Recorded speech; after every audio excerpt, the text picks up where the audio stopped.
right? Thanking and praising God for the way that he can restore our hope in things that might have seemed lost. Let's call Acts chapter 17, resurrection, as in verses 1 through 9. We're going to find Paul setting up shop in Thessalonica as is his practice in the synagogue, where he is going to reason for 3 Sabbaths, proving that Jesus is the Christ, at which point he is actually going to persuade a good number. It's going to produce the expected and the typical success, which, like we said, leads to that familiar pattern of opposition that turns into persecution. This time, the opposition, to the degree it's distinct from the persecution, is going to be a lot more subtly distinct, as they are going to more immediately jump to persecution, as the jealousy of those who are not receiving the message is going to provoke them to incite a mob, at which point, even though they are not going to seem to get their hands on Paul, they're going to get their hands on Jason, one of their own who has received Paul well, and it's going to produce what we sometimes call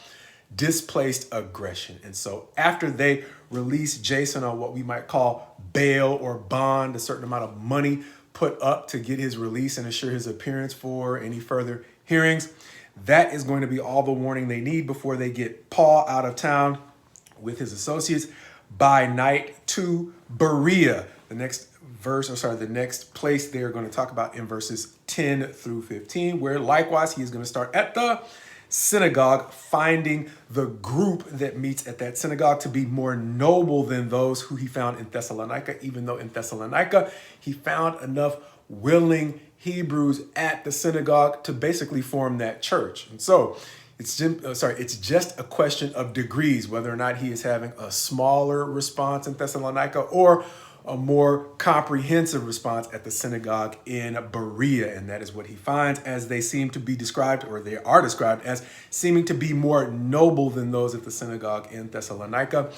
Eager in their perspective, but not just eager, willing to literally examine the scriptures to find out whether or not what Paul was saying was true.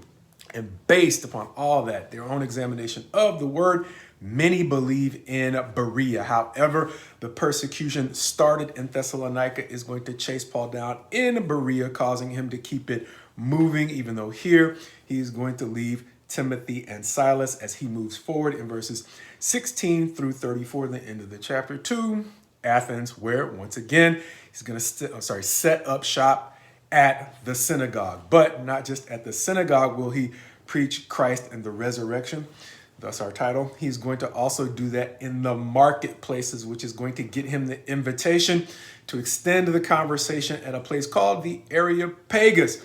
And while there, he is going to notice, or his spirit is going to be stirred in him about all of the different gods they seem to be persuaded by. But one is going to catch his attention as an opportunity, as he is going to start his conversation at the Areopagus, talking to them about one of their gods, a shrine they have set up to the unknown God. Paul is going to tell them that what they have considered unknown, he is going to declare to them as the one true God, as he is going to go on and, as we have mentioned, start at the place where they have already received or opened their minds to the possibility of a deity, and preach to them the facts of the Christ, and not just the Christ, but his resurrection, leading once again to a response, some success, but it's going to be a smaller amount of success than he is used to, setting the tone for his next trip in the next chapter, chapter 18, to Corinth, reminding me of a few things. First of all, there are times in life and ministry where our success may slow down, and that is what he is seeing in Athens and Corinth, as it's important for him not to be discouraged by the smaller numbers, because whether he knows it or not, by the time we get to his letter back to the Corinthians, a disciple by the name of Apollos is going to come behind him and actually help grow what he has started, even though what he started had probably a smaller response than he was used to. But he might not have known it at the time, but it was simply the start of something that God was going to grow through another capable member of the squad or the team. Anyway, bottom line is, in life, one of the first lessons is when we see a slowing of our personal success, that does not necessarily mean that our personal success lacks value. And Paul is going to realize that, keep it moving, so that Apollos can come through and help grow what he has started in this particular space. But there is value in what he has done here, because the words that he has spoken to them are, for whatever reason, one of the few sermons that we have in detail from Paul. We've already seen one, we'll see more. But even though the returns weren't that great, one of the things that caught my attention was the way in which he's preaching the resurrection to the people in Athens, as opposed to the fact that he was simply preaching the Christ in a place where he was focused more on those in the synagogues who were actually looking forward to the Christ. And the thing that caught me about those two concepts, the Christ and the resurrection, was the Christ himself in many ways represented the resurrection of the hope of a nation, understanding that he was able to point back to the words of David in a time when the nation was at its height, or at least it was headed towards its height under Solomon, when the wars were largely behind them, having been fought by David, and they could simply focus on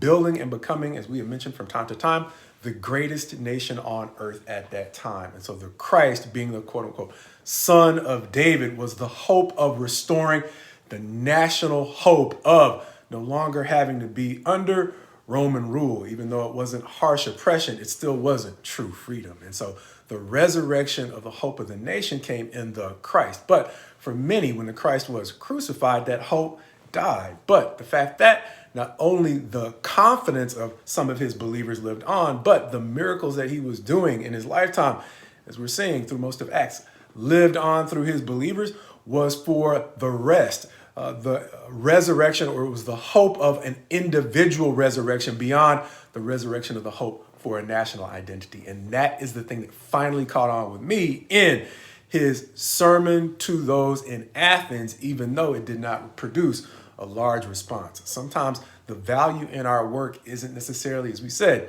getting caught up on the numbers, but God can drop a gem of wisdom on us in a time when the outward response